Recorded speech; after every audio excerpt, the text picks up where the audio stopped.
जी नमस्कार दोस्तों, आप सभी का आपके अपने परिवार आईडी एग्जाम में स्वागत है। तो कैसे हैं आप सभी के सभी। उम्मीद करते हैं कि आप सभी अच्छे होंगे और आपकी तैयारी भी अच्छी चल रही होगी।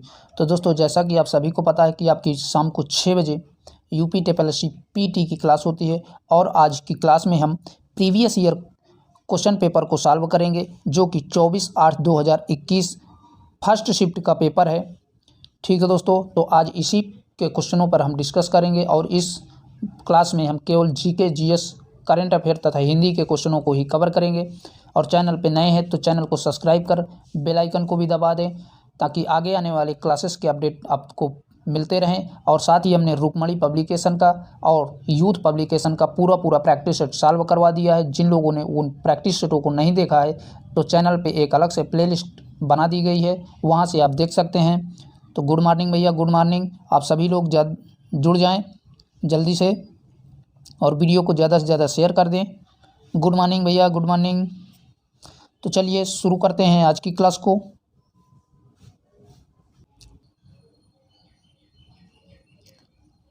क्वेश्चन कह रहा है, भारत में शासन करने वाले दिए गए शासकों का कालानुक्रम सही क्रम क्या है। तो पहला है आपका शेरशाह सूरी, दूसरा है अकबर, तीसरा है अलाउद्दीन खिलजी, फिर है इल्तुतमिश। तो इनको आपको कालानुक्रम के अनुसार व्यवस्थित करना है।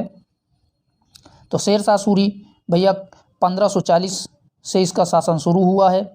बात करें अकबर की तो अकबर का 1556 से शासन शुरू हुआ था। और बात करें अलाउद्दीन खिलजी की तो अलाउद्दीन का शासन जो है 1296 से स्टार्ट हुआ था। और बात करें लास्ट में इल्तुतमिश की तो इल्तुतमिश का शासन 1210 से शुरू हुआ था।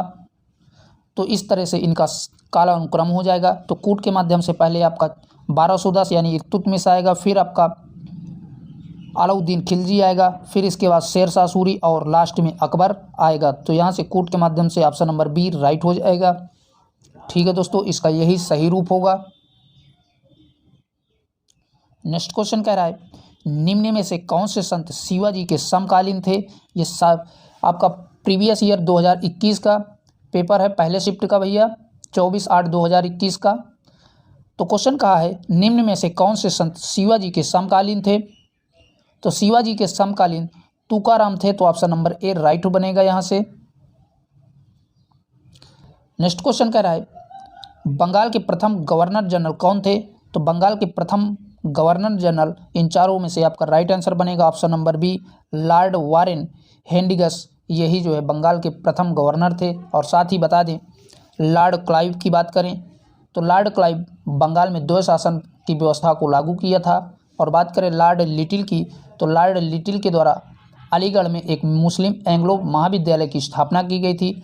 और साथ ही बता दें लॉर्ड रिपन की तो लॉर्ड रिपन के ही समय में भारत में पहली बार 1881 ईस्वी में, कब भैया, 1881 में पहली बार जनगणना करवाई गई थी। तो ये सभी के सभी याद रखिएगा। इस प्रश्न का आंसर आपका ऑप्शन नंबर बी राइट हो जाएगा। और भारत में जनगणना 1881 ईस्वी में लॉर्ड रिपन के समय में करवाई गई थी पहली बार। ठीक है भैया, बढ़ते हैं अगले क्वेश्चन की तरफ। नेक्स्ट क्वेश्चन कह रहा है, चरक संहिता संबंधित है। तो चरक संहिता आप सभी से को पता होगा, चिकित्सा के क्षेत्र से संबंधित है। तो right answer option number B यहाँ से बनेगा। चलिए देखते हैं नेक्स्ट क्वेश्चन को। नेक्स्ट क्वेश्चन कह रहा है, निम्न में से कौन सा जोड़ा सही नहीं है। तो इनमें से जो जोड़ा सही नहीं है उसको आपको पहचान करना है। तो राइट आंसर बनेगा ऑप्शन नंबर डी, ये आपका गलत दिया हुआ है। 1709 एडी औरंगजेब की मृत्यु, जबकि औरंगजेब की मृत्यु 1707 ईस्वी में हुई है, ना कि 1709 में। ठीक है दोस्तों, याद रखिएगा, औरंगजेब की मृत्यु 1707 ईस्वी में हुई है, लेकिन इसमें दिया है 1709, जो कि गलत दिया हुआ है।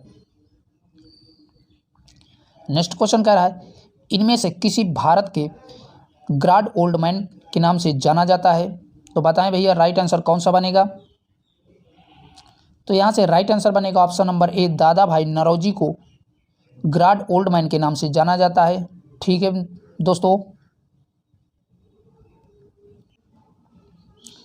नेक्स्ट क्वेश्चन कह रहा है, सन 1916 में किसके नेतृत्व में दो होम रूल लीग की स्थापना हुई थी।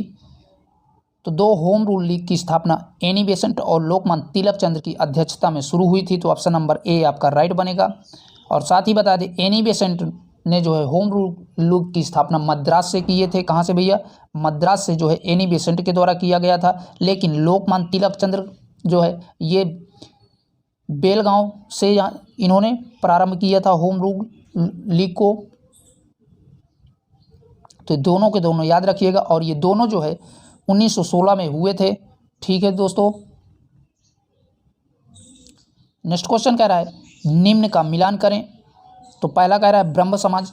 तो ब्रह्म समाज की स्थापना राजा राम मोहन राय के द्वारा की गई है। दूसरा कह रहा है रामकृष्ण मिशन। तो रामकृष्ण मिशन की स्थापना स्वामी विवेकानंद जी के द्वारा की गई है। अगला कह रहा है आर्य समाज। तो आर्य समाज की स्थापना दयानंद सरस्वती के द्वारा की गई है। और लास्ट कह रहा है सत्य शोधक समाज। तो ये सत्य शोधक समाज ज्योतिबा फूले के द्वारा की गई है। तो इस तरह से इसका मिलान हो जाएगा। और ये आपका चौथा जो है के श्रीधरलू नायडू आपको कंफ्यूज करने के लिए दिया हुआ है दोस्तों। तो बताएं भैया कूट के माध्यम से राइट आंसर कौन सा बनेगा?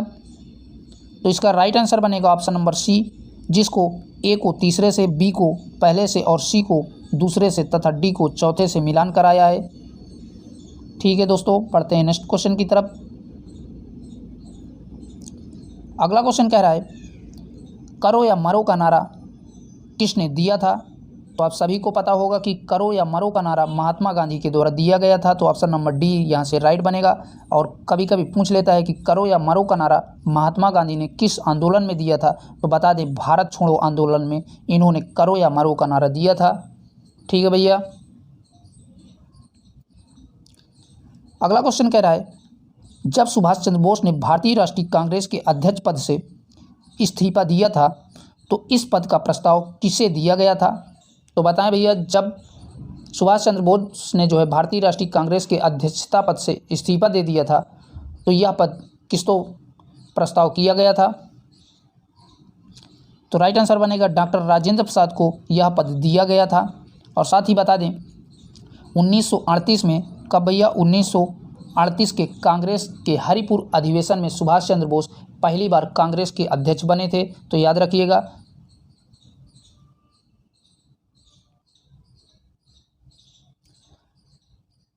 क्वेश्चन कह रहा है सलाल पनबिजली परियोजना किस नदी पर स्थित है? तो बताएं भैया राइट आंसर कौन सा बनेगा? तो यहाँ से आपका राइट आंसर बनेगा चिनाव नदी पर स्थित है। तो ऑप्शन नंबर सी करेक्ट हो जाएगा। और साथ ही बता दें यह भारत की पहली पनबिजली परियोजना थी जिसको भारत और पाकिस्तान सिंधु जल समझौता 1978 के बाद बनाया गया था। ठीक है दोस्तों, याद रखिएगा इसको जो है 1978 के बाद बनवाया गया था सिंधु जल समझौते के बाद। अगला कह रहा है वसंत विषुव होता है। तो वसंत विषुव 21 मार्च को होता है। तो ऑप्शन नंबर ए राइट बनेगा। और साथ ही बता दें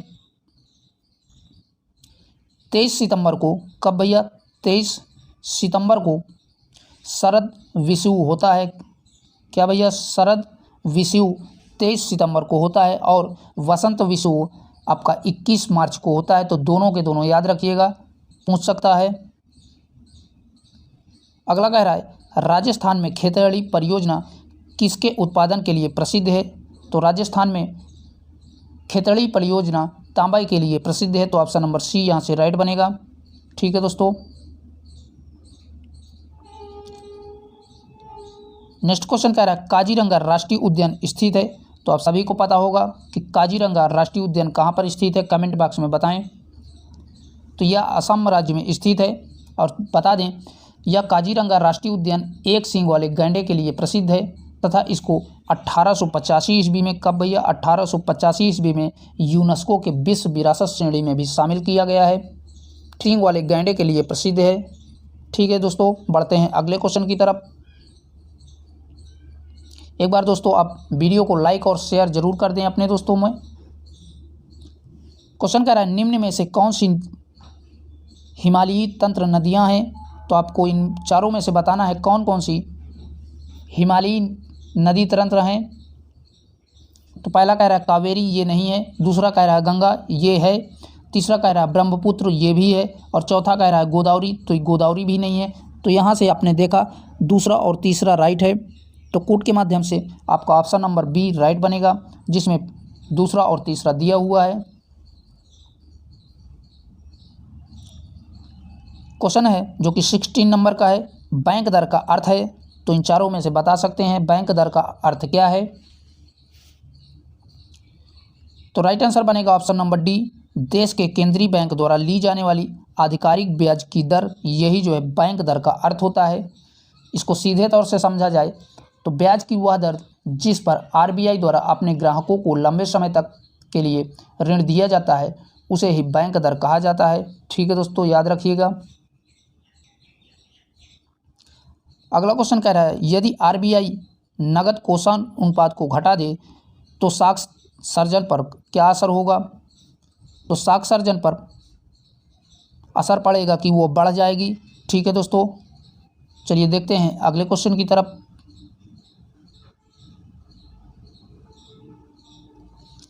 क्वेश्चन है, इनमें से किस प्रकार की अर्थव्यवस्था में संसाधनों पर निजी अधिकार होते हैं और आर्थिक गतिविधियों का मुख्य उद्देश्य लाभ अर्जित करना होता है।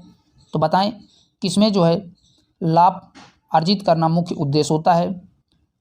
तो पूंजीवादी में जो है लाभ अर्जित करना मुख्य उद्देश्य होता है। तो ऑप्शन नंबर ए राइट बनेगा। और साथ ही बता दें, पूंजीवाद अर्थव्यवस्था में संसाधनों पर निजी अधिकार होते हैं और इनका मुख्य कार्य लाभ कमाना होता है। ठीक है दोस्तों,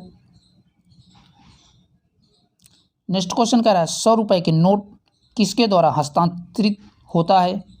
तो आप सभी को पता होगा कि 100 रुपये के नोट में आरबीआई के गवर्नर के हस्ताक्षर होते हैं। तो ऑप्शन नंबर ए यहाँ से राइट बनेगा। और साथ ही बता दें दोस्तों, 1 रुपये के नोट पर केंद्रीय वित्त सचिव के हस्ताक्षर होते हैं तथा सभी नोटों पर हिंदी और अंग्रेजी को मिला करके 17 भाषाएं लिखी होती हैं। तो कभी कभी ये भी पूछ सकता है कि भारतीय करेंसी में कितनी भाषाओं का उल्लेख मिलता है। तो 17 भाषाएं जो है लिखी होती हैं हिंदी और अंग्रेजी को मिला करके। अगला कह रहा है, फेमा का पूर्ण रूप क्या है। तो आप बताएं भैया, इन चारों में से फेमा का पूर्ण रूप क्या हो जाएगा। तो राइट आंसर बनेगा option number B, foreign exchange management act, यही आपका राइट हो जाएगा। तो याद रखिएगा, यहाँ से आपका ऑप्शन नंबर बी राइट हो जाएगा। अगला क्वेश्चन कह रहा है, भारत के संविधान में जन स्वास्थ्य एवं स्वच्छता किस में शामिल है। तो भारत के संविधान में जन स्वच्छता और स्वच्छता जो है राज्य सूची में शामिल है। तो ऑप्शन नंबर ए राइट बनेगा। ठीक है दोस्तों, याद रखिएगा। और इस सूची में पहले कितने 66 विषय थे, लेकिन वर्तमान में इसमें 61 विषय ही बचे हैं राज्य सूची में, ये भी याद रखिएगा। अगला कह रहा है, भारत में पंचायती राज व्यवस्था किसके अंतर्गत रखी गई है। तो बताएं भैया, पंचायती व्यवस्था किसके अंतर्गत रखी गई है। तो राइट आंसर बनेगा, राज्य के नीति निर्देशक तत्वों के अंतर्गत पंचायती राज व्यवस्था को रखा गया है। तो ऑप्शन नंबर सी राइट हो जाएगा। और साथ ही बता दें, भारतीय संविधान के भाग 4 में अनुच्छेद 36 से 51 तक, यानी कि 36 से 51 तक नीति निर्देशक तत्वों का वर्णन दिया गया है। ठीक है दोस्तों, बढ़ते हैं अगले क्वेश्चन की तरफ। अगला क्वेश्चन कह रहा है, शिक्षा का अधिकार एक मौलिक अधिकार है जो कि संबंधित है। तो बताएं भैया, इन चारों में से राइट आंसर कौन सा बनेगा जिसमें से शिक्षा का अधिकार सम्मिलित हो। तो अनुच्छेद 21 के ए में शिक्षा के अधिकार का प्रावधान दिया गया है। तो ऑप्शन नंबर ए राइट बनेगा। अगर बात करें शिक्षा के अधिकार को 86वें संविधान संशोधन कब भैया, 86वें संविधान संशोधन अधिनियम 2002 में जोड़ा गया था। ठीक है दोस्तों, याद रखिएगा।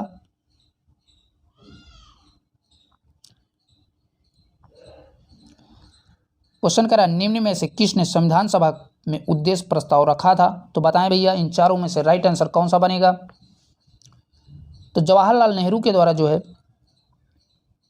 13 दिसंबर 1946 को संविधान सभा के सामने प्रस्तावना को पेश किया गया था। तो ऑप्शन नंबर ए आपका राइट बनेगा। और साथ ही बता दें, 42वें संविधान संशोधन के तहत प्रस्तावना में समाजवादी, पंथनिरपेक्ष और अखंडता शब्द को जोड़ा गया था और पंडित नेहरू ने ही प्रस्तावना को संविधान की आत्मा भी कहा है। तो ये सभी के सभी फैक्ट याद रखिएगा, एग्जाम के लिए उपयोगी हो सकते हैं। अगला कह रहा है, भारतीय संविधान के किस अनुच्छेद में अल्पसंख्यकों के हित निहित हैं? मोस्ट इंपॉर्टेंट क्वेश्चन है दोस्तों, कई एग्जामों में पूछा हुआ ये क्वेश्चन है और ये आपके पीटी 2021 में तो पूछा ही गया है क्योंकि उसी का हम पेपर ही सॉल्व करवा रहे हैं। तो राइट आंसर बनेगा अनुच्छेद 29 में अल्पसंख्यकों के हित के निकाय के लिए प्रावधान दिए गए हैं, तो ऑप्शन नंबर सी राइट बनेगा अनुच्छेद 29 में। और बात करें अदर ऑप्शनों की, अनुच्छेद 21, तो अनुच्छेद 21 में जो है प्राण एवं दैविक स्वतंत्रता का प्रावधान है। और बात करें अनुच्छेद 24 की, तो अनुच्छेद 24 में बाल आयोग के गठन का प्रावधान दिया गया है।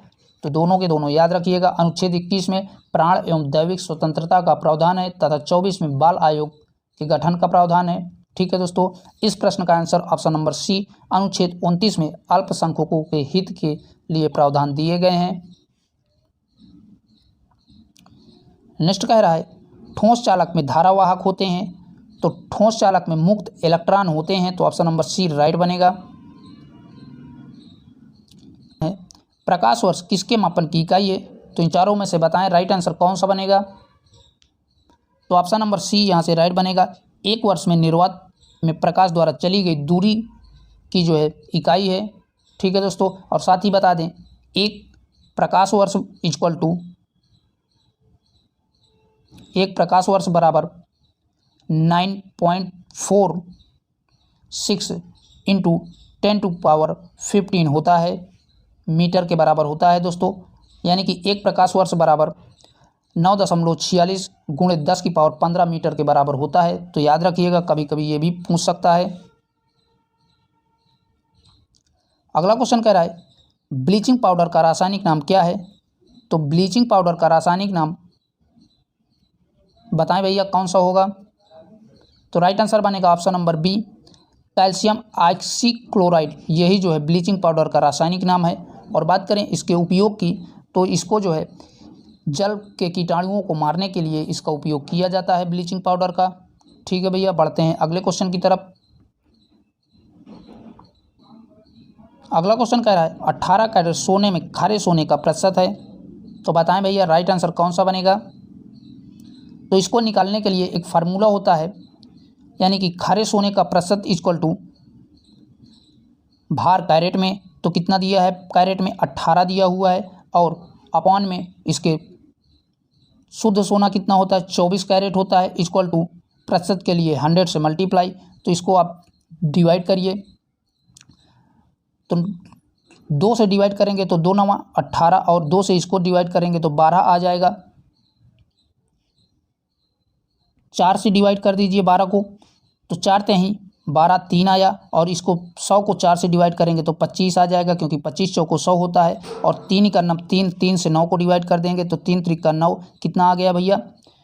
इधर ऊपर 3 और 25 आया, तो 25 का 3 में गुणा करवा देंगे तो 25 यहीं 75 हो जाएगा। तो शुद्ध यानी 18 कैरेट सोने में खरे सोने की प्रतिशत जो है 75% आ जाएगी। ठीक है दोस्तों, तो यहाँ से आपका राइट आंसर बनेगा ऑप्शन नंबर बी 75% 18 कैरेट सोने में शुद्ध सोना पाया जाता है। ठीक है दोस्तों, अगला कह रहा है संतरे में बहुतायत में होता है, तो संतरे में कौन सी जो है विटामिन पाई जाती है अधिक मात्रा में? तो ऑप्शन नंबर ए राइट हो जाएगा, विटामिन सी संतरे में जो है पाई जाती है। चलिए बढ़ते हैं अगले क्वेश्चन की तरफ।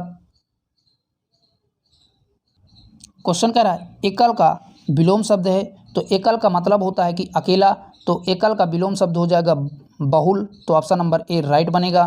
ठीक है दोस्तों, अगला कह रहा है दर्प का पर्यायवाची कौन सा है? तो दर्प का पर्यायवाची बताएं भैया इनमें से राइट आंसर कौन सा बनेगा? तो राइट आंसर बनेगा ऑप्शन नंबर बी अहंकार दर्प का पर्यायवाची हो जाएगा। नेक्स्ट क्वेश्चन कह रहा है मन को हरने वाला वाक्य के लिए नीचे दिए गए विकल्प में से एक शब्द चुनिए, तो जो मन को हरता है उसे मनोहर कहते हैं, तो ऑप्शन नंबर बी राइट बनेगा। ठीक है दोस्तों, बढ़ते हैं अगले क्वेश्चन की तरफ। नेक्स्ट क्वेश्चन कह रहा है गागर में सागर भरना मुहावरे का अर्थ लिखिए, तो इन चारों में से बताएं गागर में सागर भरना मुहावरे का सही अर्थ कौन सा है? तो राइट आंसर बनेगा ऑप्शन नंबर बी थोड़े में बहुत कहना, यही आपका राइट आंसर बनेगा ऑप्शन नंबर बी। नेक्स्ट कह रहा है शुद्ध वर्तनी का चयन करें, तो महत्वाकांक्षी का जो है सही वर्तनी कौन सा है इन चारों में से? तो ऑप्शन नंबर सी आपका राइट बनेगा, महत्वाकांक्षा यही जो है इसका शुद्ध वर्तनी हो जाएगा। चलिए देखते हैं नेक्स्ट क्वेश्चन को।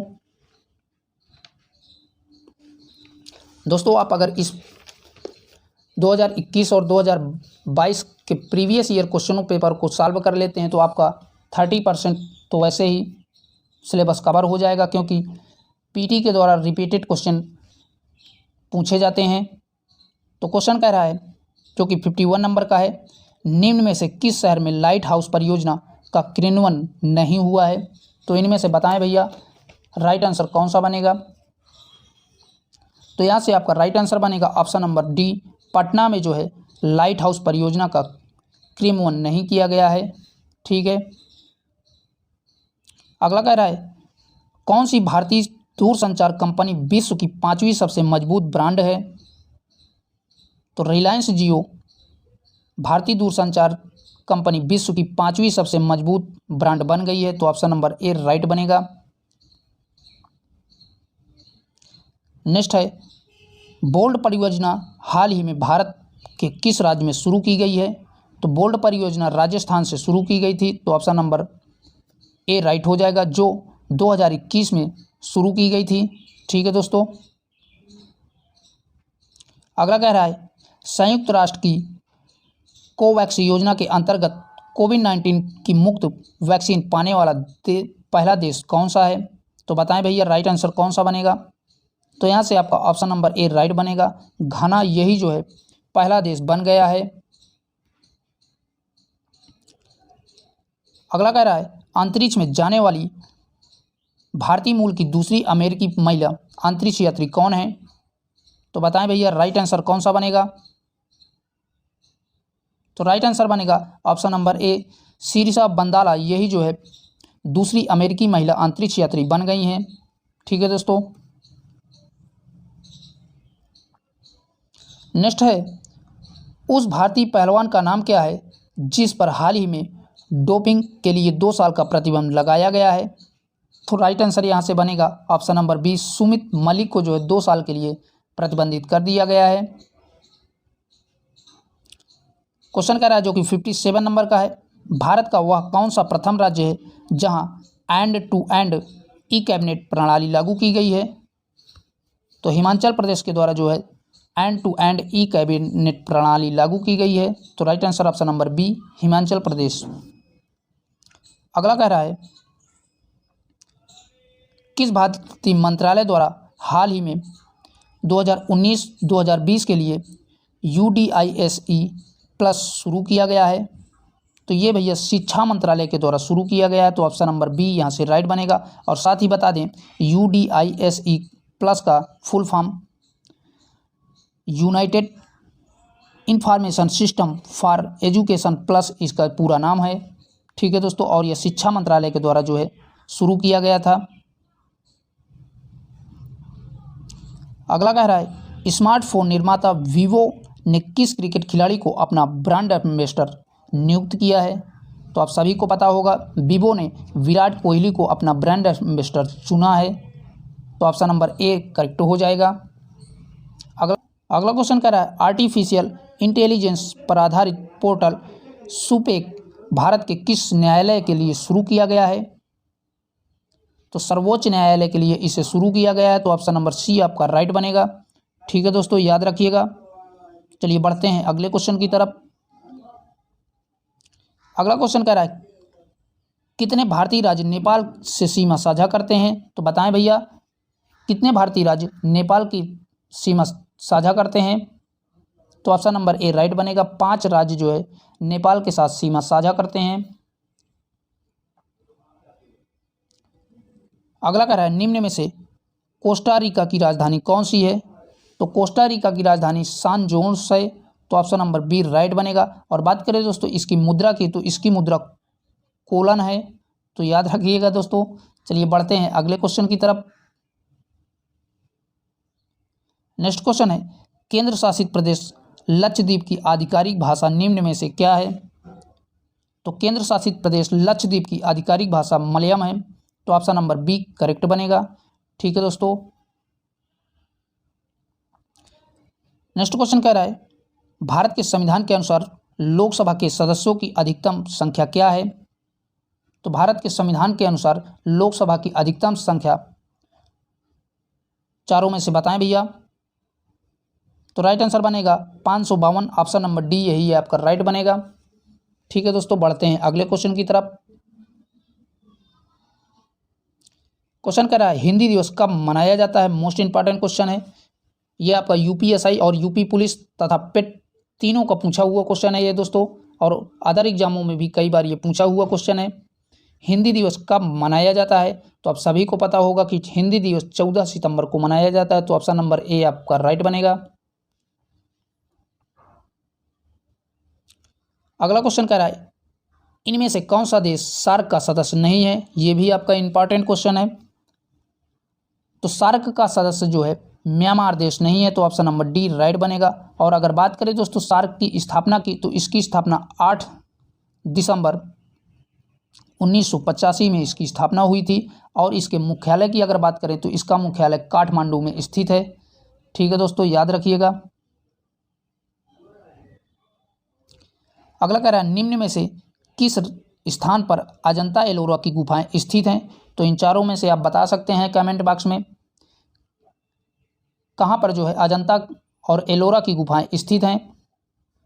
तो राइट आंसर बनेगा औरंगाबाद में, ऑप्शन नंबर सी यही आपका राइट हो जाएगा। और बात करें दोस्तों इन अजंता और एलोरा की गुफाओं का जो है निर्माण की, तो इनका निर्माण जो है राष्ट्रकूटों के द्वारा करवाया गया था। तो ये भी याद रखिएगा। अगला क्वेश्चन कह रहा है ओणम किस भारतीय राज्य या केंद्र शासित प्रदेश का सांस्कृतिक उत्सव है।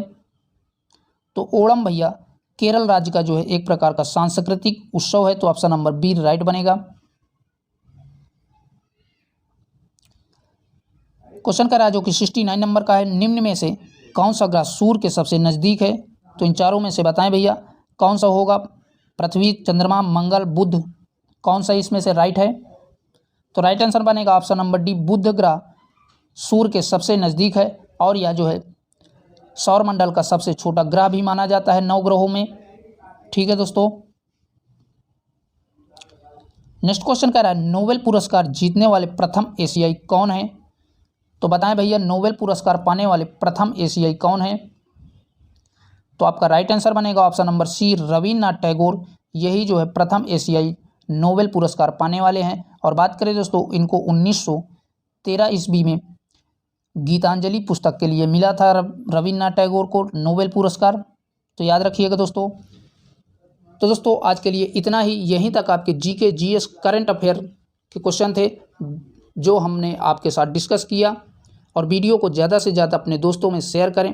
और चैनल को अभी तक आप लोगों ने भैया सब्सक्राइब नहीं किया है तो प्लीज़ भैया उसे भी आप सब्सक्राइब कर लें। और अगर आपका किसी भी प्रकार का कोई प्रश्न है या डाउट है तो आप कमेंट बॉक्स में बता सकते हैं। हम आप सभी के कमेंटों को रिसीव करते हैं। फिर मिलेंगे एक नए सेशन के साथ।